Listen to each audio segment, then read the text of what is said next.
What's shaking, people of the internet? How you guys doing today?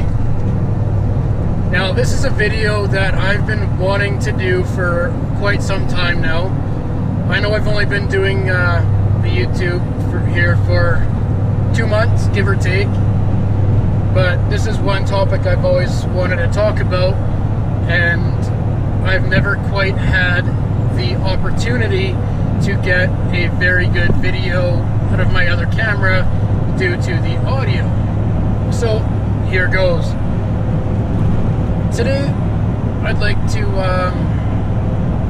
I'm doing 2 videos today. I'm doing my traveling to work, and I'd also this is just something I've wanted to do for a while. So I want to talk about a DPF delete, an EGR delete, and a CCV reroute. Now, this is a topic of conversation amongst the diesel community quite often, and a lot of guys don't understand what, why, how. So we're going to start with the what. What is your DPF? Well, your DPF is a diesel particulate filter which sits underneath your truck, and it is a part of your exhaust components. What it does is, in the simplest terms, is it collects your soot. Now, that's what makes diesels not smoke in these modern trucks. But not only does it collect your soot, but it injects urea, or better known as DEF, diesel exhaust fluid.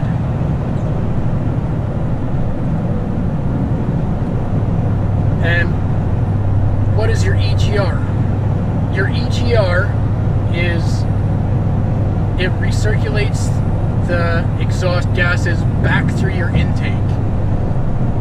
So in the simplest of terms, you take a hose, you put it on your ass, then you stick it in your mouth. That's, in the simplest terms, an EGR. Now, it wouldn't be good for you, and it's not good for your truck. What's your CCV?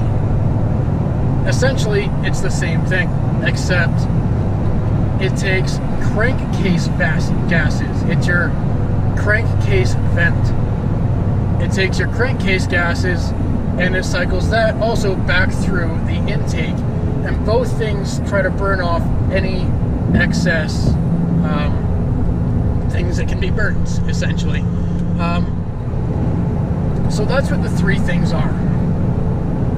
Now, there's more to them than that, but in the simplest of terms, that is what they are and what they do. Now, the DPF is supposed to make it more eco-friendly, and to my knowledge and my beliefs, it does the opposite of that in a sense. Now, you're injecting urea, or DEF, into your DPF. And what does this substance come in? Well, now it comes at the pumps, but it also comes in plastic jugs and cardboard boxes, which end up in the dump and end up not being very eco-friendly. If you're behind a truck or near a truck that has DEF and is emissions equipped, you'll very easily be able to tell what it smells like. It's a very distinct smell, and it will burn your eyes. And DEF is, I believe, toxic. You don't want to get it on your skin. It crystallizes. And some of the common problems with it is they've got heaters in the tanks, and sometimes the heater likes to quit working. And if you're in a colder climate, as I am up in Canada, that tank can freeze, basically immobilizing your truck. You'll get a warning. It'll tell you, you know, you can go such and such speed for such and such amount of time or distance, and then you won't be able to restart your truck until it's thawed out or fixed. And same goes for if you run out.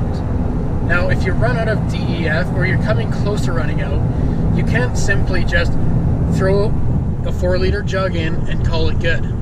It doesn't work like that. The sensors in the tank don't work like that. You have to fill it up to the point of spillage, essentially, or until it's topped right up to the top of the filler neck. Now, for the Cummins owners who don't have an actual cap for their diesel, it can spill over and end up contaminating your fuel if it reaches it that far. You know, that's one of the concerns I would have if I had one of those trucks. Now, the Power Stroke has an actual cap for your diesel, so there's less of a chance of it contaminating. But if it does contaminate it, that will ruin your fuel. Not only that, it will wreck your pump, your fuel pump. It will crystallize in your lines. You will need an entire fuel system right from your pump through your injectors. And it can essentially, in the worst case scenario, detonate your engine and you're out X amount of dollars. Now, a fuel system for a Power Stroke is roughly 12,000 Canadian for the entire fix. An engine is probably around 10 grand. So let's say you're out like $20,000 because you got exhaust fluid in your engine. That sucks. That's a huge inconvenience. And if you're like me and use your truck for work and is also your daily driver and commuter, that's going to set you back not only the cost of the repairs, but it's also going to set you back X amount of dollars for work if you can't make it to work or what have you. So that sucks. Another very large inconvenience, I would have to say, is your DPF. Your DPF can clog, and if it clogs and it doesn't want to regenerate, which is burning off the soot out of the emissions components, then it can build soot right back to your turbo. And we all know that soot isn't good to be clogged into your turbo, which can you can blow your turbo, and you could also take out other important engine components, which is also not good, and that's a very large inconvenience. And it would cost you quite a bit of money. Now, when you regen, it takes special conditions. If you're hauling on a regular basis, you probably won't regen as often if it's mostly highway use, because your exhaust gas temperatures, your EGTs, should be hot enough that it's just burning off the soot as it enters the pipe anyhow. But if you're doing a lot of in-town driving, hauling or not, it's going to clog up much quicker because of all the stop and go and the lower temperatures. Even on the highway, if you're driving empty, not hauling, no load, and you're just cruising at highway speeds, there's chances that it's not going to burn itself off and you'll end up going into regen mode. How long does regenning last? Well, first of all, to enter regen, you need to be going 40 miles an hour or 70 kilometers an hour, approximate values, for it to enter regen. And it takes approximately 45 minutes to an hour to regen. Now, let's put a little scenario out there. Let's say you are driving to work, which is a half an hour drive on highway, because your diesel is your commuter, because it'll last longer for you, provided all the proper maintenance is done on time and properly. Well, say you start to regen 15 minutes into your drive, that means you got half hour to 40 minutes left of a regen, and it's going to get extremely hot to burn off the soot. And most diesel owners know that it's not good for the vehicle to be turning it off when it's running hot or your EGTs are high, it is not good for your turbo and it's not good for your cylinders.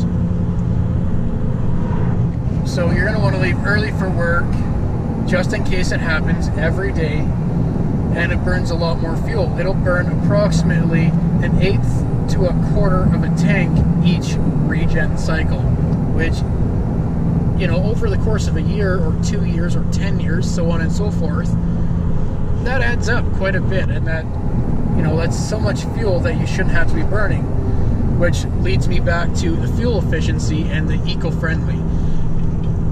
It makes it less fuel efficient and less eco-friendly. It's worse for the environment. In my eyes, anyways, it is. So that is a huge setback. You could end up late for work or end up having to drive around pointlessly for hours every week. For me, I was doing a regen 3 times a week. Your first regen is usually happens around 5,000 to 6,000 kilometers, and, you know, let's say, you know, 3,000 miles, somewhere in there, which sucks. Well, I mean, that's not bad for the first one, and your DEF usually lasts around 6,000 to 8,000 kilometers, depending on how much you drive, how heavy you haul, etc., depending on the situation. So, you know, all in all, it ends up costing you a lot of money, and diesel exhaust fluid isn't cheap. You know, it's, to fill up my tank would roughly cost me about $25 to $35, sometimes even $40, depending on how much I needed. Now, I had issues with my DPF, which is why I deleted it. And I had it at the dealership. They did manual regens on it, and they couldn't seem to fix the issue. So my original plan was to keep the truck's emissions stock until the warranty is up. Once I did some research, I realized that the majority of the issues you're going to have with these modern diesel trucks come directly from the emissions equipment.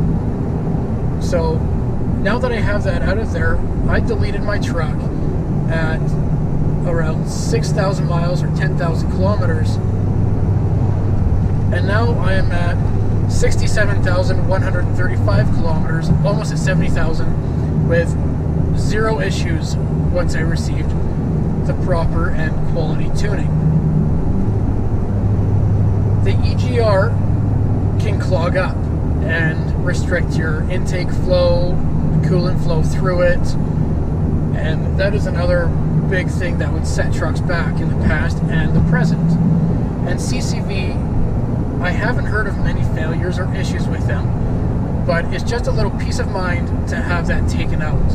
And there's different ways you can do this with the EGR and CCV. With the CCV, you can reroute it in a few different ways.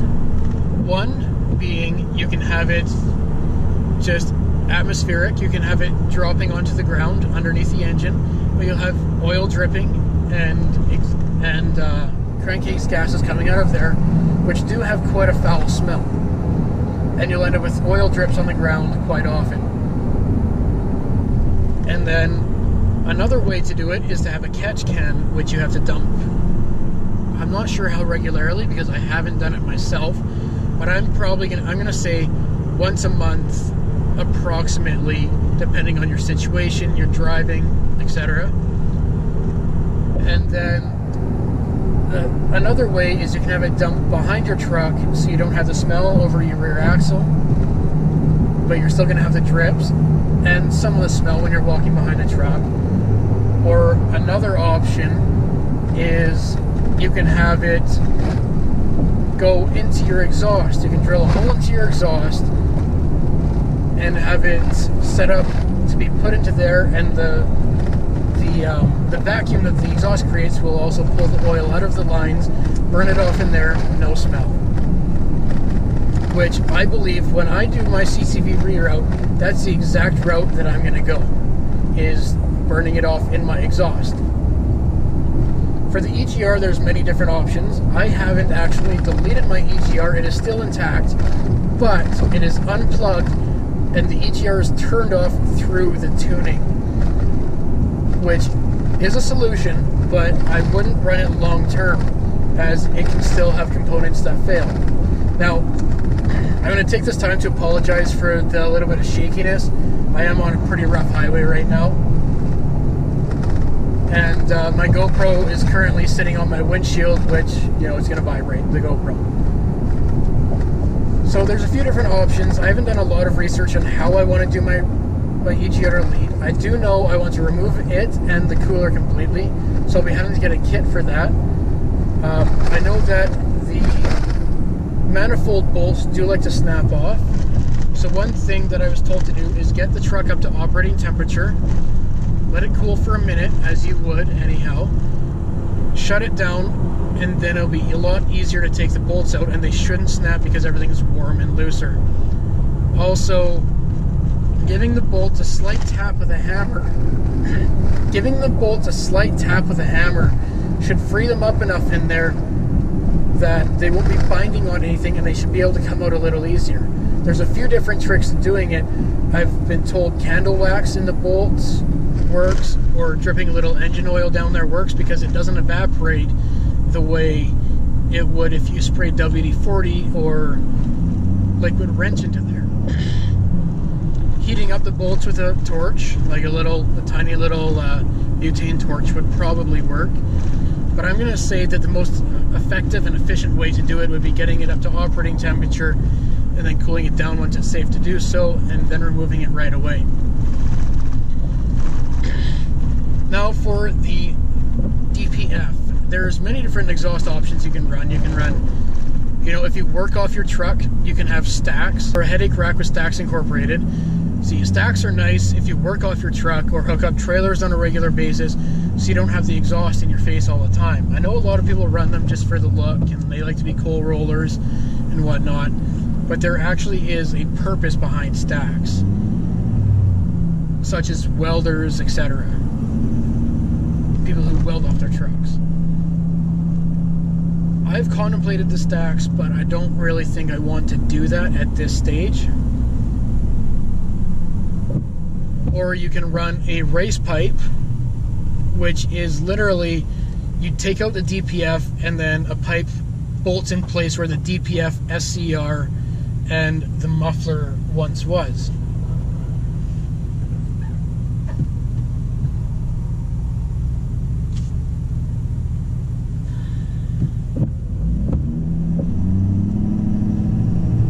Sorry, people don't understand how right-of-way works.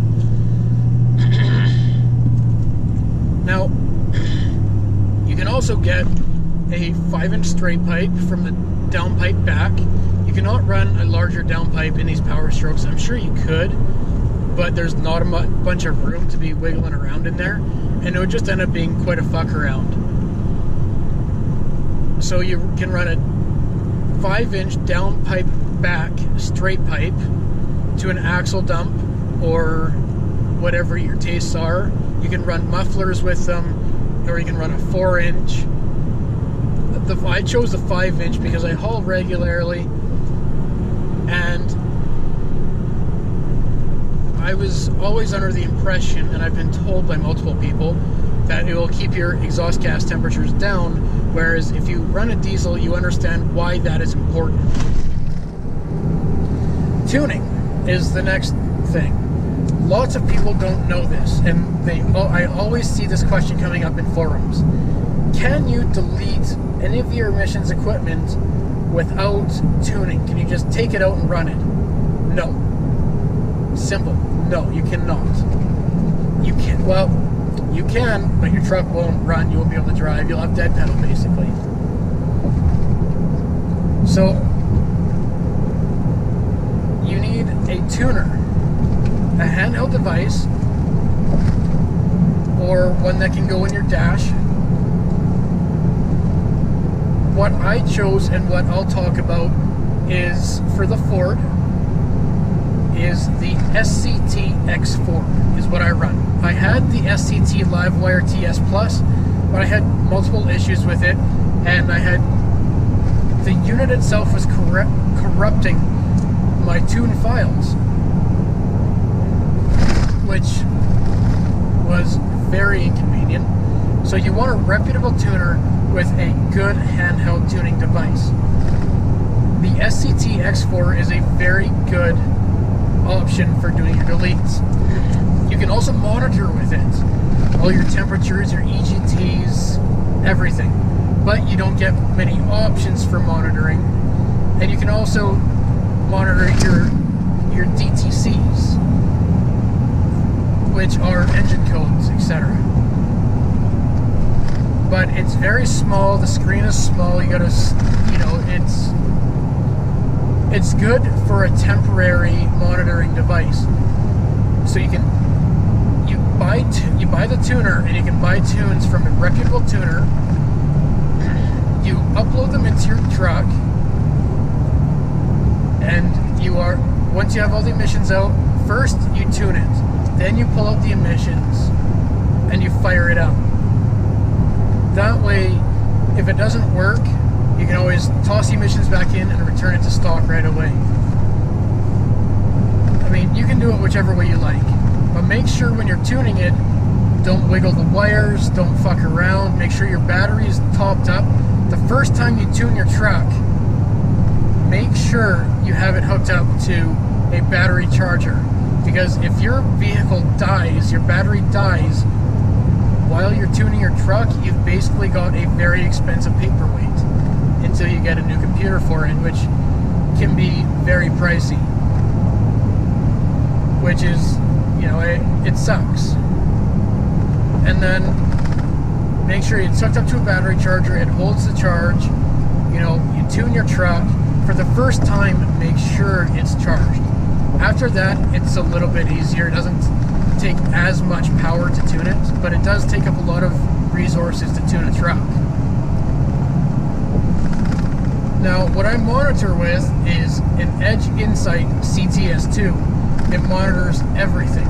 My EGTs, my boost, my battery, my miles per gallon, my transmission temperature, everything. It monitors everything. It's a very good option for monitoring your vehicle, which is what I use. So that right there is essentially what you need to know about a DPF and EGR delete and CCV reroute. Make sure you check with your local laws to make sure that it is legal to do so, or check with the forums in your local area to see how it is enforced on your deletes. Now, I live in the mountains in British Columbia, so I don't get bothered. But also, I don't blow a whole lot of black smoke intentionally. And if I am blowing smoke, I'm doing it on an off-road course in the woods or in Mexico. So that's things you want to look at. If you're leasing a vehicle, you don't want to do the deletes unless you plan on keeping it. And if you want to, if you're buying the vehicle or financing it and you plan on keeping it for a long term, I do recommend deleting it. If you want to wait till your warranty's up, that's your choice. But if not, also your choice.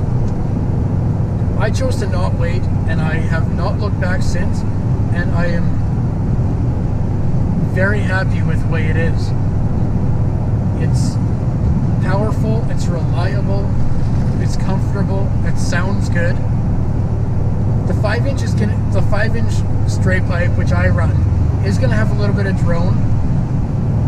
It's not all that bad though. Even when I'm hauling, it's not too bad. The passes, you know, up the hills in the passes, sure there's a little more drone, but you can tune it out with music or whatever, right? Personally, I don't mind the noise, I kind of like it. That's just my preference. You can also run a muffler, which will cut the drone, or you can just run a 4-inch pipe, which won't drone as bad either. So, that there is your EGR DPF CCV deletes / reroute, and I believe that's most of what you need to know. What is my opinion?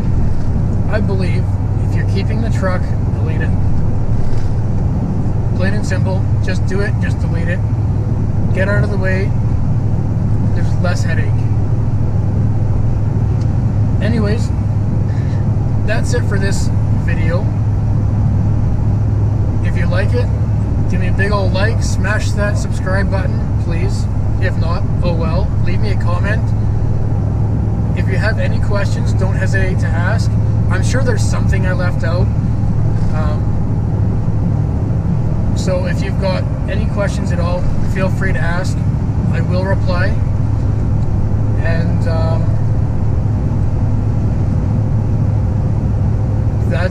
that's everything for today. So, when in doubt, throttle out.